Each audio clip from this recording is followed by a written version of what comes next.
우리가 알고 있는 건 전부 거짓말이었습니다. 흑사병은 그저 중세 유럽을 죽음으로 뒤덮은 재앙이 아니었습니다.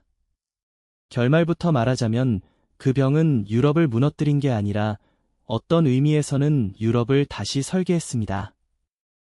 봉건 영주의 권위가 흔들리고 노동자의 몸값이 올라가고 교회가 더 이상 모든 질문에 답이 될 수 없다는 균열이 생겼죠.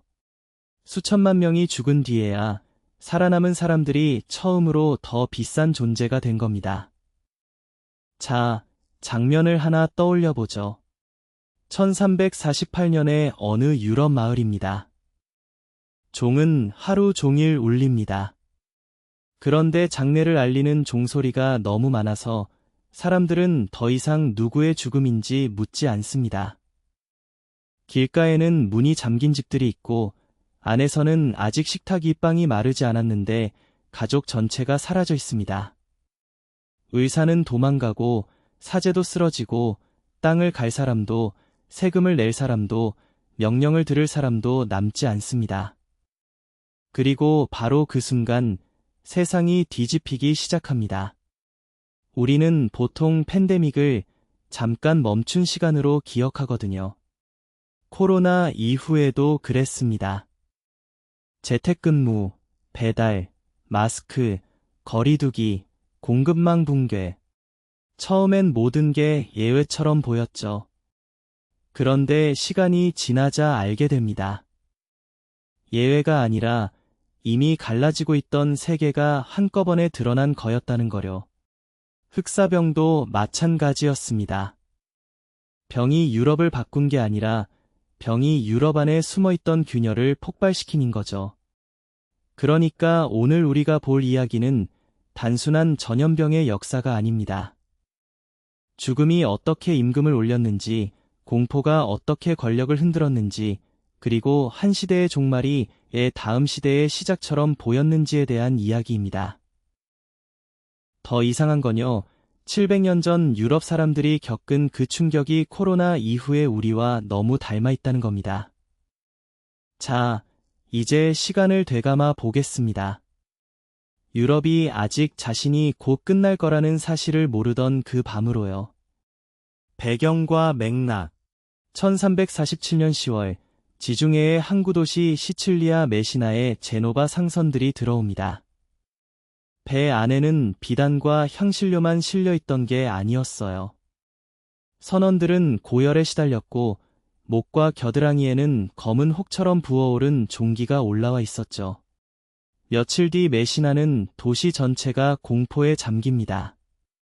우리가 흑사병이라고 부르는 그 병, 패스트가 유럽의 문을 두드린 순간인 거죠. 그런데 이 병은 갑자기 하늘에서 떨어진 재앙이 아니었습니다. 배경에는 14세기 세계화가 있었어요. 몽골 제국이 유라시아 교역로를 연결했고 흑해와 지중해를 오가던 제노바와 베네치아 상인들은 크림반도 카파, 지금의 페오도시아에서 콘스탄티노플, 메시나, 제노바까지 물건을 실어 날랐습니다. 사람, 쥐, 벼룩, 그리고 병원균이 같은 길을 따라 움직인 거예요. 코로나19가 2020년 항공 노선과 도시 네트워크를 타고 순식간에 세계로 번진 것처럼요. 차이가 있다면 당시 사람들은 바이러스도 세균도 몰랐다는 겁니다. 원인을 모르면 공포는 더 빨리 번지거든요. 첫 번째 장면은 1346년 흑해 연안의 카파 공성전입니다.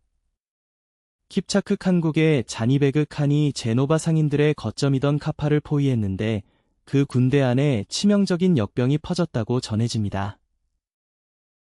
후대 기록자인 가브리엘레 데 무시의 기록에는 병든 시신을 투석기로 성 안에 던졌다는 이야기가 나와요. 오늘날 역사학자들은 이 장면이 과장됐을 가능성도 있다고 봅니다. 하지만 중요한 건 이겁니다. 사람들은 이미 전쟁과 교역, 이동이 병을 옮긴다는 감각을 어렴풋이 갖기 시작했다는 거예요. 이 사람은 왜 이런 선택을 했을까요? 자니베그가 정말 시신을 던졌다면 그는 병을 무기로 이해한 걸까요? 아니면 성을 무너뜨릴 마지막 공포 전략으로 본 걸까요? 여기서 흑사병은 단순한 질병이 아니라 국제 질서의 균열로 등장합니다. 두 번째 장면은 1348년 이탈리아 피렌체입니다. 조반니 보카치오는 훗날 데카메론의 서문에서 피렌체 사람들이 가족과 이웃을 버리고 도망치거나 반대로 술과 향락에 매달렸다고 적습니다. 도시의 장례의식은 무너졌고 성직자도 의사도 충분하지 않았어요. 중세 유럽 사회를 붙들던 교회, 길드, 가족, 공동체의 질서가 눈앞에서 흔들린 겁니다. 그런데 여기서 반전이 있습니다. 사람들은 무너졌지만 동시에 새 질서를 발명하기 시작했거든요. 1377년 아드리아해의 항구 도시 라구사, 오늘날 크로아티아 두브로브니크는 감염 위험 지역에서 온 사람들을 30일 동안 격리하는 제도를 도입합니다. 나중에는 40일, 즉 콰란타 조르니가 되었고 여기서 우리가 아는 쿼런틴, 격리라는 말이 나옵니다.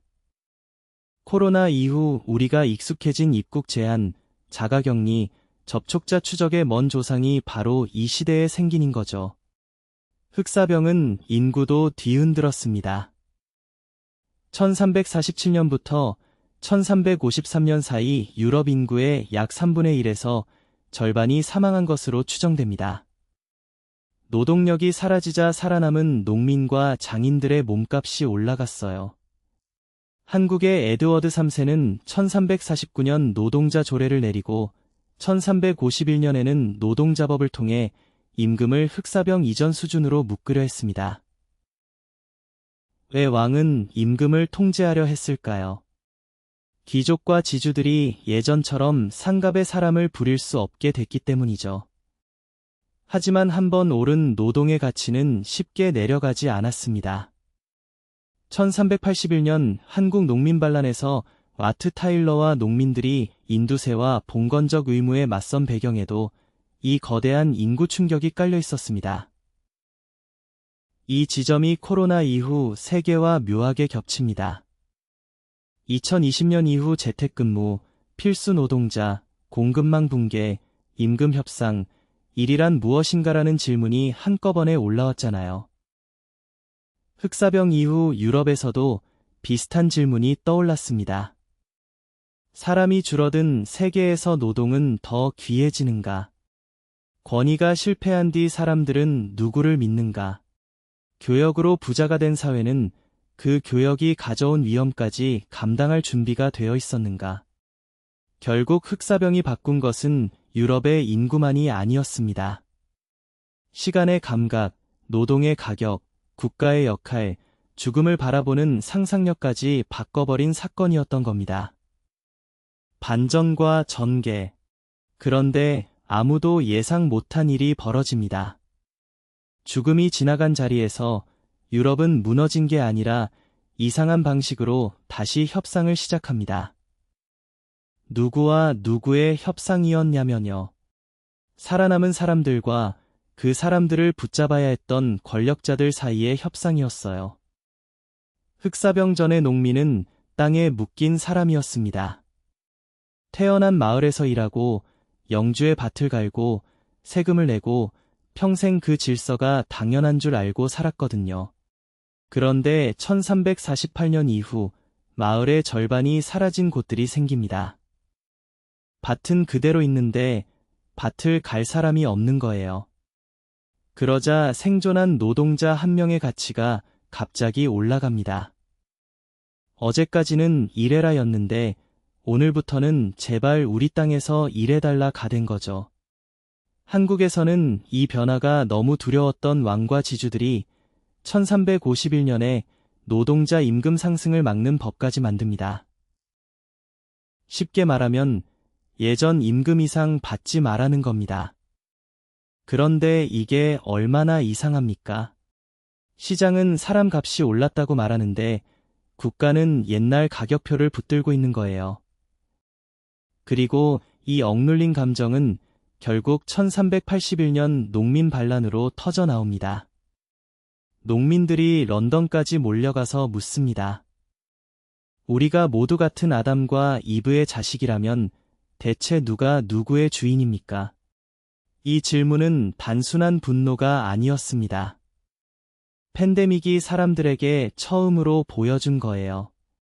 내가 사라지면 세상도 멈춘다는 사실을요. 여기서 코로나 이후 세계가 겹쳐 보입니다. 병원이 멈추지 않게 한 간호사, 물류센터 노동자, 배달기사, 마트 직원들. 팬데믹 전에는 잘 보이지 않던 사람들이 갑자기 사회의 중심에 섰죠. 집안에 머문 사람들이 화면으로 일하는 동안 누군가는 계속 밖에 있어야 했습니다. 흑사병 이후 농민이 자기 노동의 무게를 깨달았듯이 코로나 이후 우리도 질문하게 된 겁니다. 정말 필수적인 일은 무엇이고 그 일을 하는 사람들은 왜 그렇게 적게 보호받았을까? 두 번째 반전은 교회와 도시에서 벌어집니다. 흑사병 당시 사람들은 신에게 매달렸습니다. 그런데 사제들도 죽었고 기도에도 가족은 떠났고 장례조차 제대로 치르지 못하는 날들이 이어졌어요. 당시 피렌체를 목격한 보카치오는 사람들이 서로를 피해 집에 숨어들고 어떤 이들은 도시를 떠나 시골 별장으로 피신했다고 썼습니다. 그들이 거기서 한 일이 뭔지 아세요? 이야기를 나누는 일이었습니다. 데카메론의 출발점이 바로 그겁니다. 세상이 무너질 때 인간은 통계가 아니라 이야기를 붙잡는다는 것. 이건 정말 묘한 위로인 거죠. 코로나 때도 비슷했습니다. 우리는 매일 확진자 숫자를 봤지만 결국 오래 남은 건 숫자가 아니었어요. 창문 너머로 들리던 박수, 화면 속 장례식, 병실에 들어가지 못한 가족의 마지막 인사, 그리고 격리 중에 서로에게 보낸 메시지들. 팬데믹은 인간을 고립시키지만 동시에 인간이 얼마나 관계에 의존하는 존재인지 드러냅니다. 마지막으로 흑사병은 도시의 운영 방식까지 바꿔놓습니다. 항구 도시 라구사, 지금의 두브로브니크에서는 1377년에 외부에서 온 사람과 배를 일정 기간 격리하는 규칙을 세웁니다. 나중에 이것이 40일 격리, 즉 쿼런틴의 어원이 되는 흐름으로 이어지죠. 죽음이 도시의 문 앞에 도착하자 사람들은 비로소 공중보건이라는 발명을 시작한 겁니다. 병은 개인의 문제가 아니라 도시 전체의 구조 문제라는 사실을 배운 거예요. 그러니까 흑사병이 유럽을 바꾼 방식은 단순히 사람이 많이 죽었다가 아닙니다. 더 정확히는 너무 많은 사람이 죽었기 때문에 살아남은 사람들이 처음으로 세상의 가격표를 다시 보게 된 겁니다. 노동의 가격, 믿음의 가격, 도시 안전의 가격, 그리고 함께 산다는 것의 가격까지요.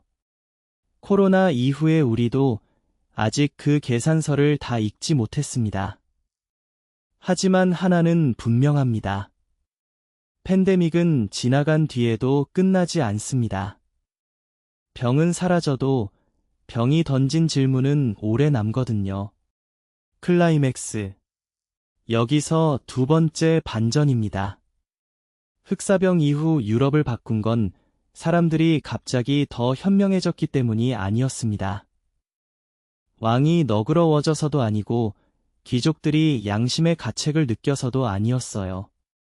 심지어 교회 권위가 흔들렸다는 설명도 절반만 맞습니다. 결국 진짜 이유는 이것이었습니다. 사람이 부족해졌습니다. 너무 단순하게 들리죠. 그런데 역사를 움직이는 힘은 가끔 이렇게 차갑고 물질적입니다. 14세기 중반, 흑사병은 유럽 인구의 3분의 1, 지역에 따라 절반 가까이를 쓸어갔습니다. 마을에는 밭이 남아있었고, 성도 남아있었고, 수도원도 남아있었어요. 그런데 그것을 갈고, 짓고, 운반하고, 수확하고, 세금을 내던 사람이 사라진 겁니다. 이 순간부터 유럽의 공기가 바뀝니다. 어제까지 농노였던 사람이 오늘은 협상 대상이 됩니다. 지주는 말합니다. 예전 임금으로 일해라. 그런데 농민은 처음으로 이렇게 말할 수 있게 된 거죠. 옆 마을에서는 2배 준다는데요. 이게 굉장히 무서운 말입니다. 왜냐하면 중세사회는 신분이 고정되어 있다는 믿음 위에 서 있었거든요. 태어난 곳에서 일하고 태어난 계급 안에서 살고 이에서 정한 질서가 고신의 질서라고 여겼습니다. 그런데 흑사병 이후 현실은 그 믿음을 배신합니다. 밭은 넓고 일손은 적고 임금은 오릅니다. 사람 하나하나의 몸값이 올라간 거예요. 그래서 권력자들이 뭘 했을까요? 자연스럽게 시장을 받아들였을까요? 여기서 목소리가 조금 올라갈 수밖에 없는데요. 그들은 임금을 법으로 묶으려 했습니다. 한국에서는 노동자 조례와 노동자 법령이 나옵니다. 흑사병 이전 수준의 임금만 받으라는 겁니다. 더 달라고 하지 말라. 더 좋은 조건을 찾아 떠나지 말라. 일할 수 있으면 반드시 일하라. 그러니까 이건 단순한 방역 이후의 경제 회복 정책이 아니었습니다. 무너지는 세계를 억지로 붙잡으려는 시도였던 거죠. 그런데 한번 가격이 올라간 인간은 다시 조용히 내려가지 않습니다. 이게 흑사병의 진짜 폭발력이었습니다. 사람들은 자신이 대체 불가능하다는 감각을 처음으로 집단적으로 배웠습니다. 농민은 더 나은 임금을 요구했고, 장인은 길드의 문을 두드렸고, 여성 노동자도 도시 경제 안으로 더 깊이 들어왔습니다. 물론 모두가 해방된 것은 아닙니다. 반동도 있었고, 탄압도 있었고, 폭력도 있었습니다. 하지만 균열은 생겼습니다. 아주 오래된 질서에 금이 간 거예요. 1381년 한국 농민 반란을 보세요. 세금 때문만은 아니었습니다. 사람들은 묻기 시작했습니다. 왜 우리는 태어났다는 이유만으로 묶여 있어야 하지? 이 질문은 중세사회가 가장 두려워한 질문이었습니다. 굶주림보다 무서운 건 가난한 사람이 자신의 가치를 알아차리는 순간이거든요. 코로나 이후 세계와 비교하면 이 장면이 묘하게 낯설지 않습니다. 팬데믹이 끝난 뒤 많은 사람들이 직장으로 돌아왔지만 그냥 예전으로 돌아가지는 않았습니다. 재택근무를 해본 사람은 출퇴근 2시간이 정말 당연한지 묻기 시작했고, 필수 노동자라고 불린 사람들은 박수보다 임금과 안전을 요구하기 시작했죠. 누군가는 일을 그만두었고, 누군가는 더 나은 조건으로 옮겼고, 누군가는 자기 삶에서 일이 차지하는 비율을 다시 계산했습니다. 그리고 기업과 국가는 다시 말합니다. 이제 정상으로 돌아갑시다. 그런데 여기서도 질문은 남습니다. 정상이라는 게 누구에게 편리했던 정상인가요? 흑사병 이후 유럽의 지배층도 똑같이 말했습니다. 예전으로 돌아가자. 임금은 그대로, 신분도 그대로, 질서도 그대로. 하지만 이미 사람들은 알아버렸습니다. 세계는 고정된 게 아니라는 것을요. 노동력의 희소성이 신분 질서를 흔들 수 있다는 것을요. 성직자의 말보다 장래 구덩이의 현실이 더 설득력 있을 수 있다는 것을요. 그래서 흑사병이 유럽을 바꿨다는 말은 단지 죽음이 많았다는 뜻이 아닙니다. 죽음이 산 사람들의 협상력을 바꿨다는 뜻입니다. 그 협상력이 임금을 바꾸고, 임금이 이동을 만들고, 이동이 도시를 키우고, 도시가 새로운 생각을 품게 한 겁니다. 르네상스도, 종교개혁도, 근대적 노동관도 어느 날 갑자기 하늘에서 떨어진 게 아니었습니다. 그 밑에는 아주 냉정한 계산이 깔려 있었어요. 사람이 줄어들자 사람이 비싸졌습니다. 그리고 사람이 비싸지자 사람은 자신이 값싼 존재가 아니라고 느끼기 시작했습니다. 바로 그 순간 중세는 끝나기 시작한 겁니다. 마무리. 흑사병이 끝났을 때 유럽은 단순히 살아남은 게 아니었습니다. 사람의 몸값이 달라졌고 노동의 의미가 달라졌고 신과 왕과 교회가 설명해주던 세계가 조금씩 흔들리기 시작했거든요. 코로나 이후에 우리도 비슷한 질문 앞에 서 있습니다. 재택근무, 거리두기, 플랫폼 경제, 유료 시스템, 그리고 서로를 믿는 방식까지. 감염병은 지나가도 그 감염병이 드러낸 균열은 남는인 거죠. 그런데 여기서 중요한 반전이 있습니다. 흑사병은 유럽을 무너뜨린 재앙이었지만 동시에 중세가 끝나는 문을 조금 열어버렸습니다. 그렇다면 코로나 이후의 세계도 언젠가 이렇게 기록될까요? 그때부터 사람들이 일과 도시와 국가를 다시 상상하기 시작했다라고 말입니다. 다음 편에서는 죽은 자보다 더 오래 살아남은 공포, 중세 마녀 사냥의 어두운 논리를 추적해보겠습니다.